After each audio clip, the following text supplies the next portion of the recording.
गरीब बेटी का महलों का ससुराल।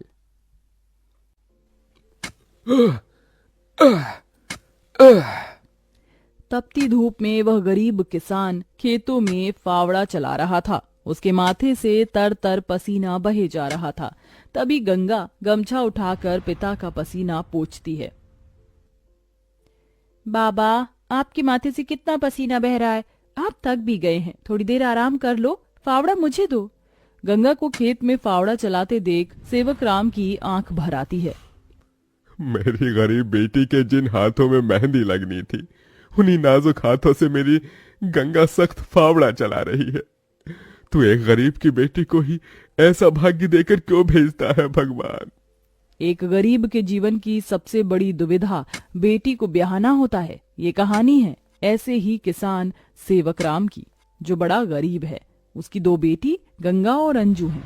यूं तो सेवक राम ने गंगा के लिए कई रिश्ते ढूंढे, मगर भला एक गरीब की बेटी का हाथ कौन थामना चाहता है। किसी तरह से उनका जीवन कट रहा था। सेवक राम, उसकी बूढ़ी पत्नी जानकी और दोनों बेटी सारा दिन तपती धूप में खेत में काम करते रहे। शाम को खेत का मालिक ब्रिज वहां आया। अरे ओ सेवक राम, सारा खेत जोत दिया? जी ब्रिज बाबू, खेत भी जोत दिया और बीज भी बो दिया। ये ले, तेरे परिवार की आज की दिहाड़ी 250 रुपए। ये क्या मालिक, आप पैसे तो कम दे रहे हैं। पहले मेरी अकेले की दिहाड़ी आप मुझे 200 रुपए देते थे, फिर घटाकर 100 रुपए कर दिया और फिर सीधे 70 रुपए कर दिया, और उसमें भी पूरे पैसे नहीं दे रहे हैं। मैं, मेरी दोनों बेटी और पत्नी को मिलाकर हम कुल 4 जन आज खेत में दिन भर जर मर कर खटे हैं। अरे 30 रुपए ही तो कम है, उसमें क्या तू खरीद लेगा? है एक एक रुपया भी मेहनत से कमाना पड़ता है मालिक। फिर ब्रिज बाकी के 30 रुपए भी सेवक राम को दे देता है, जिसके बाद वह अपनी मढ़ई में आ जाते हैं और गंगा सबको खाना बनाकर खिलाती है और एक फटे गुदरी पर पूरा परिवार जमीन पर लेट जाता है।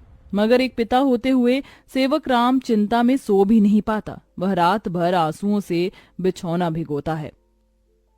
अजी, आप अभी तक जाग रहे हैं? जिसके घर में जवान बेटी ब्याहने को हो, वो कैसे सोए? जाने मेरी गरीब बेटी के भाग्य में क्या लिखा है। भगवान ने सभी के घर आंगन में भाग्य जाग रहे हैं, मगर मेरी मढ़ई के आंगन में मंडप कब बनेगा?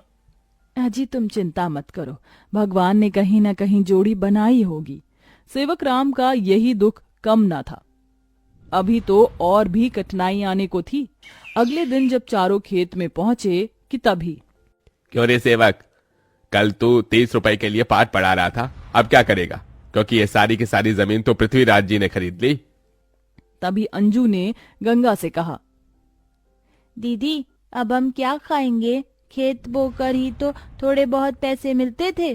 सेवक राम अपने परिवार को लेकर लौट आया। वह दिन रात चिंता में गलने लगा। ऐसे घर कैसे चलेगा प्रभु? कैसे होगी गंगा की शादी? और शादी नहीं हुई तो लोग मेरी गंगा को जाने क्या क्या नाम देंगे, क्या क्या ठहराएंगे जानकी। मैं काम ढूंढने जा रहा हूँ। बाबा, मैं भी आपके संग चलूंगी। दोनों काम ढूंढते एक बड़े से मिल में आए, जहां शिव नाम का एक नौजवान गरीब मजदूर भी काम कर रहा था। जहां मजदूर राशन की बोरी भरी मालगाड़ी खींच रहे। सेवक राम ने काम मांगा, दोनों को काम मिल गया। गंगा अपने पिता की बराबरी में काम करती। तपती धूप से अक्सर उसके पांव और हाथ में मालगाड़ी खींचने से छाले से पड़ जाते, तो वहीं घर आकर वह अपनी माँ का हाथ बटाती। आप ही अपनी चक्की पीसती, कड़ी धूप में सड़कों से गोबर बीन कर लाती, उपले बनाती। एक दिन मालगाड़ी खींचते वक्त शिव उसकी मदद करता है। काका, क्या मैं आप दोनों के साथ खाना खा सकता हूँ? बड़ी भूख लगी है और मैं खाना भी नहीं लाया। हाँ बेटा, आओ ना।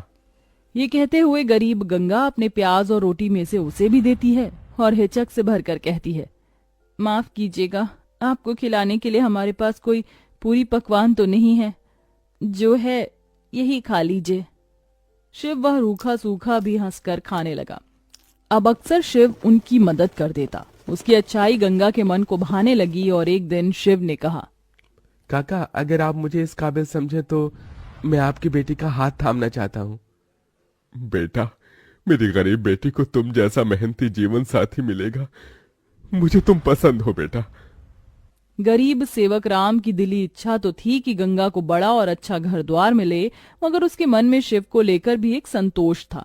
मगर सेवक राम ने जो कभी सोचा भी नहीं था, अगले दिन वो हुआ। कई बड़ी गाड़ियां लाइन से उसके चौखट पर आईं और शगुन से भरी थालियों के साथ शिव अपने परिवार के संग उनके घर आया। उनके महंगे कपड़े लत्ते देख एकदम महलों में रहने वालों से थे।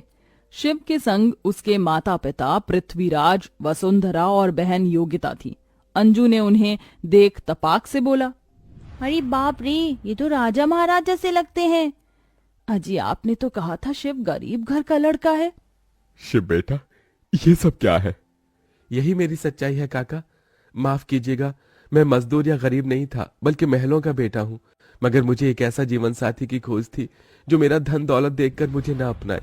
इसलिए मैं उसे ही ढूंढने के लिए ये जीवन जी रहा था। जिसने मुझे मेरी गरीबी के संग स्वीकारा वो गंगा थी। इसलिए मेरे महलों की दुल्हन गंगा होगी। गंगा बनोगी मेरे महलों की बहू और मेरे बेटे की दुल्हन? अपनी गरीब बेटी के लिए महलों से आया रिश्ता देखकर सेवक राम बड़ा रोया। भगवान, तूने मेरी फटी झोली में इतनी खुशियां डाल दी। मेरी बेटी महलों की दुल्हन बनेगी। हर बाप चाहता है कि वो अपनी बेटी का हाथ जिसके हाथ में दे वो उसे रानी बनाकर रखे। अब मेरी बेटी सचमुच में महलों की रानी बनेगी। समझे जी, मंगनी कर ले। मगर इतनी छोटी सी मड़ई में सब कैसे होगा? ये तो टूटी फूटी है, आप लोगों के खड़े होने लायक भी नहीं है। मगर इस मढ़ई में आप जितने दिलदार लोग रहते हैं तो ये महलों से बढ़कर है। इसके बाद सेवक राम के छोटे से मढ़ई में उसकी गरीब बेटी की मंगनी होती है, जहां और थोड़े दिन के बाद बड़े ही धूमधाम के साथ गंगा की शादी होती है, जहां वह मंडप में मन ही मन कहती है, हे गौरी मैया, आपका धन्यवाद जो आपने मुझको मनचाहा वर दिया। इसके बाद गंगा विदा होकर अपने महलों के ससुराल